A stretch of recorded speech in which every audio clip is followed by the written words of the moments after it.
இந்த புண்ணியத்தை எனக்கு கொடுக்கணும்னு வந்தேளே, நான் என்ன பாக்கியம் பண்ணினேன்னு ஹரிச்சந்திரன் சொன்னானா. இப்படி ஹரிச்சந்திரன் சொன்னதே, எவ்வளவு தட்சிணை வேணும் கொண்டு வந்து கொடுக்குறேன்னா, பட்டத்து யானை மேல 60 வயசான யானை மேல நீ உட்காரணும், அதுல நீ வில்லுல அம்ப வச்சு விடணும், அது எத்தனை உயரம் போறதோ அத்தனை உயரம் தங்க டாலர் வேணும்னு காட்டார். ஒரு கல்யாணத்துக்கு திருமங்கல்யம் காட்டா கொடுப்பனும். இப்படி சொன்னார் இவர். சொன்ன உடனே அதே மாதிரி பண்ணினான். கொண்டு குவிச்சு விட்டான் வீதியில. எந்த ஆசிரமத்துக்கு இது அனுப்புறதுன்னு காட்டார். அவர் யாகம் பண்றதுக்கு அனுப்புற செலவு கூட அவனுதான். அதான் அந்த உத்தமாவுடைய காரியம். யாராவது இப்படி பண்ணுவாளா? அது ஒரு புண்ணிய புருஷாளாக முடியும். நாங்கள்லாம் பரப்பிட்டு இங்க வரோம்னா எங்க ஏறணும், என்ன சார்ஜ், என்ன ஒண்ணுமே தெரியாது எங்களுக்கு எல்லாம். அவன் எத்தனையோ பேர் கூப்பிட்டு நாங்களே முன்னாடி கண்டு போட்டோர் மூட்டையை மகன் தூக்கிட்டு வரதும் உண்டு, எல்லாம் உண்டு. எல்லாரும் ரத்னமீர போல நடத்தி போறாளா?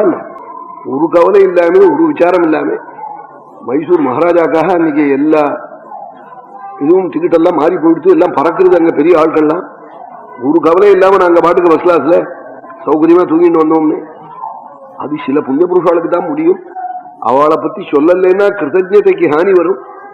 அதுக்காக தான் சொல்றோம். இல்லவனா இப்போ அவ கூட என்னத்துக்கு நம்ம பத்தி சொல்லணும்னு நினைப்பாள். இது அவர்களுக்காக சொல்லல. அது மாதிரி குணத்தை ஒவ்வொருத்தரும் சம்பாதிச்சுக்கணும். இது மாதிரி ஒரு ஜென்மா கிடைக்குமா? ராம நவாகம் இங்க நடத்த முடியாத ஒரு புண்ணியம் கிடைக்குமா? இந்த புண்ணியத்தை கொள்ளையிட வேண்டாமான்னு தோணணும் ஒவ்வொருத்தருக்கும்.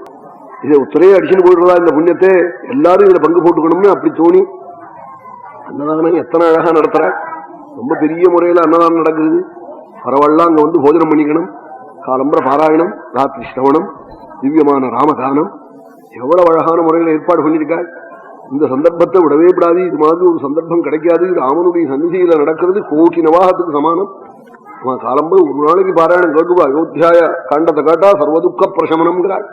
சர்வதுக்கம் போயிடுமாம் நாளைக்கு அயோத்தியா காண்டம் துக்க பாராயணம். இன்னைக்கு 64 சர்க்கம் ஆயிருக்கு. மேலே மேலே நாளை தினம். ஆமா, பரத சபதங்கள்லாம் நாளை தினம் தான். பாதுகா பட்டாபிஷேகம், அனசூய அம்மா பதிவிரதா தர்மம் சொல்ல போறாள். அதோட முடிய போறது. அதோட அயோத்தியா காண்டம் அது நாளை தினம். எத்தனை துக்கம் குடும்பத்துல இருந்தாலும் அதெல்லாம் போயிடுமா அயோத்தியா காண்டம் காட்டா. அதுக்காக ராஜாஜி முதலிய மேதாவிகள்லாம் அயோத்தியா காண்டத்தை விடுறதில்லை. அது பரம மங்களத்தை கொடுக்கும்னு அப்படி கேட்கிறது. அது ரத்னமீர்வாள் நடத்துற முறை எங்க நடத்தினாலும் அது ஒரு கிரமம் தான். அது எப்படி எப்படி சொல்லியிருக்கோ அந்த முறையில நடத்துறது. அதுல சுருக்கம் பெருக்கம் அதெல்லாம் கிடையாது. அது பெரிய முறையில நடத்துறது. சீதா கல்யாணம் தான். சீதா கல்யாணத்துல எப்படி நடத்தணுமோ அந்த முறைப்படி நடத்துறது. அது அவளுடைய சம்பிரதாயம். அது ஒருத்தர் கேட்டு செய்யறதில்லை. அது மனசுல அப்படி தோன்றுது. எந்த ஆசிரமத்துக்கு அனுப்புறதுன்னு கேட்டார். இப்ப யாகம் பண்ணல, பண்ற போது வாங்கிக்கிறேன் விஸ்வாமித்திரர். உங்க ஆத்திலேயே வெயினார். தானம் பண்ணின பொருளை மட்டும் திரும்பி வாங்கப்படாது. அதை நம்ம ஆத்துல வச்சுட்டா ஆபத்து தான்.